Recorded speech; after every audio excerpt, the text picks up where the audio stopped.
I wasn't going to make a video this week because I was a bit tired and a bit run down. But this one just seemed to have come at a really pertinent time this week, maybe more than ever. I really kind of been having the conversation with my past self.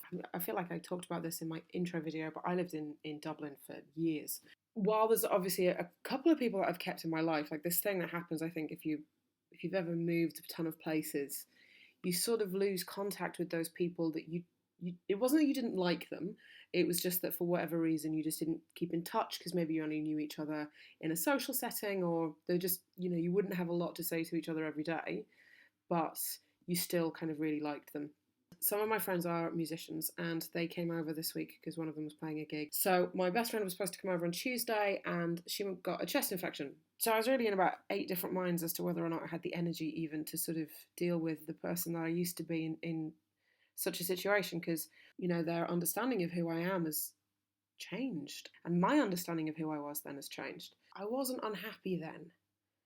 And this isn't one of those situations where for me I feel like I've just been living a lie my entire life. It's just, I was never quite comfortable. So there were things about it that were really weird. There was a lot of people that still call me the old name. I mean, that was such a gender neutral name that I didn't mind and I didn't particularly care. There was a lot of, the wrong pronoun, which I was not in a situation where I felt at all comfortable dealing with that. And although I felt very much like, no, that wasn't me, there was a lot more that I kind of went through where I was like, this is still the human being that I am, and there's still a lot of things that I have in common with who that person was. I kind of feel like there's this person over here who coped really well and did a lot of stuff and had a really good time for years, and then over here there's the person that I am now, and there's still a connection and there's still a correlation between them. And for once, I guess, in that way, that maybe it's only because it was choice and it wasn't having to deal with family or big emotional trauma or any of that. It was just that feeling of going okay, here are still some things that apply. And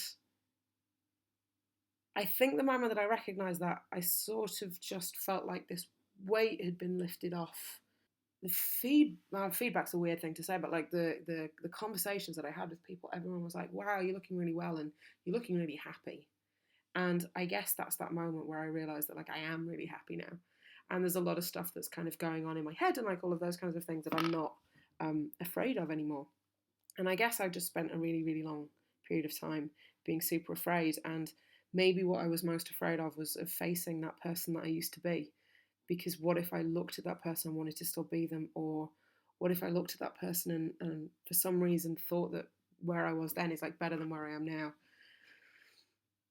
And of course that didn't happen, because it doesn't happen like that, because you still, we get stuck into these cycles and we get stuck into these places where being trans is so much part of who I am.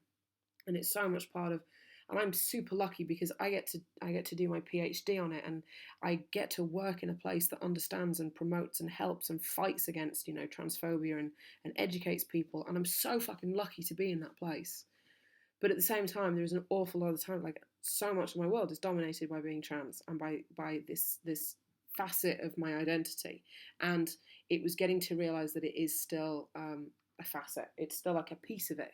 It's not the entirety of it. It doesn't need to be. I don't need to be CJ the big trans all of the time. Sometimes I want to be the person who's into music, or the person who can't hold their drink, or the person that makes dumb jokes.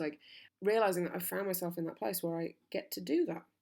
I get to actually marry all of them together, because the person that put the pressure on me was me. No one else has done it.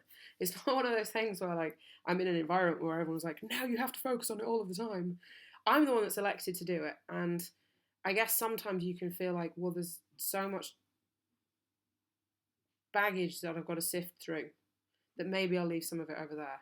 And I just unpacked some of the bags. So I guess I just realised that I was at that point where I could forgive the person that existed before, because she didn't know. And she got a lot of stuff wrong, and she was really lost in a lot of ways. But she also was really good at doing things.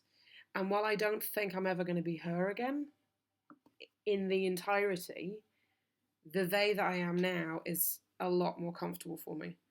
And I guess it helped me like deal with a whole bunch of, like I said, these questions that I've had about my transition and how that's going to go, that I really got answered. You know, I realised that actually I'm much queerer than I thought I was, and I'm much less binary than I thought I was. And you know, I'll hold my hands up. I'm the person that had a rant about exactly how binary I think I am, and then I realised actually maybe I'm not, because I never have been.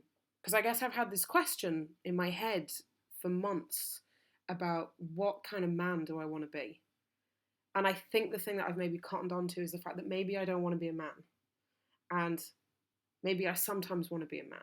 And maybe sometimes I want to be that person. Because the things that I'm attracted to and the things that I'm drawn to, and as it, you know, transpires now that I've sort of faced up with all of these things, like the things I've always responded to have been the lines that slide in and out of those kind of poles, this sort of liminal space in between the two polarities that kind of bounces around and goes further than and goes in between, and that kind of like fuzzy logic grey space sort of thing.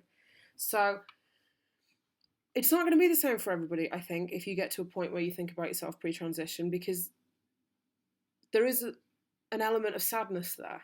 There's always going to be that element of, I didn't know, I wish I'd known things sooner, I wish I'd done more things, I wish I'd explored more things. But I guess one of the nicest things that I got to do on Wednesday, in a way that was almost like an exorcism, was that I got to forgive. And I got to just be like, you know what, like I did the best I could with what I had, and then I got new information and I moved on. And as someone who, you know, so totally believes in like lifelong learning and being influenced by the amazing people that are around you, I hit a point where I was like, this is really hard. This transition is really hard. But none of it was harder than pre-transition. And what happens from now on, for me personally, gets to be influenced by this human being that I was before, because she was okay. She was pretty good. Sometimes she was brilliant, but I kind of feel really comfortable with the fact that it's almost like a story in my head. You know, it's amazing to get to say that in a way that feels sort of both past tense and non-recriminating. It's like the end of a fairy story, I guess. And she had her life, and she did some cool shit, and I'm just going to tuck her in now because she doesn't have to be tired or afraid or scared anymore of any of the stuff that's going on. So yeah, so it was just a really brilliant kind of wholehearted moment of including who I was with who I am now, so that I don't feel like I'm fractured. There's so much to do with a broken identity, because you spend such a long time being the person, or being expected to be the person that you're not, that by the time you become the person and get to represent the person that you are, you've got all these jagged edges that are just painful and sore, that maybe just some of them I got to knock some edges off. I get to move on with a really clear head. And that's the sort of best after, you know, after a year that's been really hard and great but difficult. It's been amazing to sort of move on and just step into this new kind of realm of going, okay, I don't need to fight, and I don't need to leave everything behind, and I don't need to ignore everything that was, but I can take the lessons and just move on. It was a really powerful moment, actually. It was a really, clearly, I think I got a bit overwhelmed talking about it, but I guess it's the thing that everyone has to go through at some point, where you just think, you know what, I'll give myself a break. You can forgive yourself for what you went through, and you can forgive yourself for how you got by, so that now you can keep going with all of those things and do better. I'm actually really glad I made this video. I was debating it, but I'm really glad that I made it. And I'll talk to you soon.